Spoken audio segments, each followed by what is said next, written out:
Details చూద్దాం. కూటమి ప్రభుత్వ పాలనలో ఏం జరుగుతోంది అన్నది ఏపీ సీఎం చంద్రబాబు తనను తాను ప్రశ్నించుకోవాలి అని వైఎస్ఆర్సీపీ అధినేత వైఎస్ జగన్ అన్నారు. మాజీ ఎమ్మెల్యేలపై దాడులు చేయడం ఏంటి, ప్రజాప్రతినిధులకు పోలీసులు గన్ను చూపించి బెదిరిస్తారా అంటూ ఆగ్రహాన్ని వ్యక్తం చేశారు. ఎల్లకాలం మీ ప్రభుత్వమే ఉండదు, మా ప్రభుత్వం వచ్చాక వడ్డీతో సహా చెల్లిస్తామంటూ హెచ్చరించారు. మీ పరిస్థితి ఏమిటి అని చెప్పి నేను అడుగుతా ఉన్నా తెలుగుదేశం పార్టీని.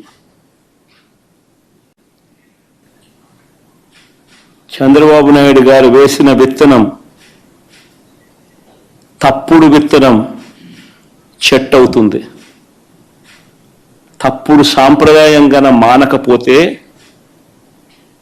ఎవరి చేతుల్లోనూ ఉండదు వ్యవస్థ.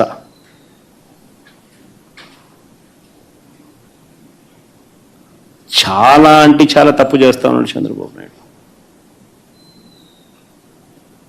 ఈరోజు దెబ్బ తగిలిన ప్రతి ఒక్కడు రేపొద్దున ఇదే కొనసాగిస్తే మా ప్రభుత్వం అధికారంలోకి వచ్చిన తర్వాత చంద్రబాబు నాయుడు పరిస్థితి ఏమిటి, తెలుగుదేశం పార్టీ పరిస్థితి ఏమిటి?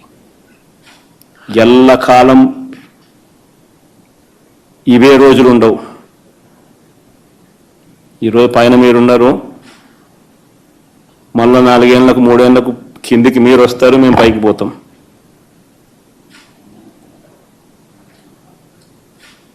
కానీ మీరు చేసే ఈ తప్పుడు సాంప్రదాయం రేపు విషవృక్షం అవుతుంది.